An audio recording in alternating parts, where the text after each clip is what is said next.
வணக்கம் நண்பர்களே.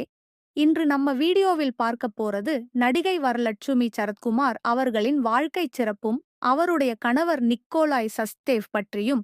தான் வரலட்சுமி சரத்குமார் தமிழ், தெலுங்கு, மலையாளம் என பல மொழிகளில் தன்னுடைய வலுவான நடிப்பால் ரசிகர்களை கவர்ந்த நடிகை.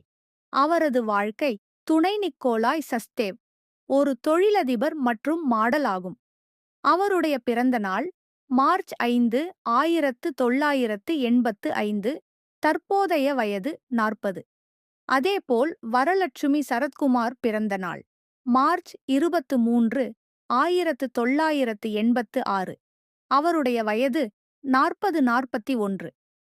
இருவரும் சமீபத்தில் நிச்சயதார்த்தம் செய்து ரசிகர்களிடையே பெரும் பேச்சு பொருளாகியுள்ளனர். நிக்கோலாய் சஸ்தேவ் அவர்களின் சொத்து மதிப்பு சுமார் ரூ. 85 கோடி. அதேபோல் வரலட்சுமி சரத்குமார் அவர்களின் சொத்து மதிப்பு சுமார் ரூ. 40 கோடி என கூறப்படுகிறது. இருவரும் இணைந்து தமிழ் சினிமா உலகின் மிகச் செல்வந்தமான ஜோடிகளில் ஒருவராக தற்போது பேசப்பட்டு வருகின்றனர். இதுபோன்ற சினிமா ஸ்டோரி அப்டேட்ஸ்க்கு நம்ம சேனலை லைக் பண்ணுங்க, சப்ஸ்கிரைப் பண்ணுங்க.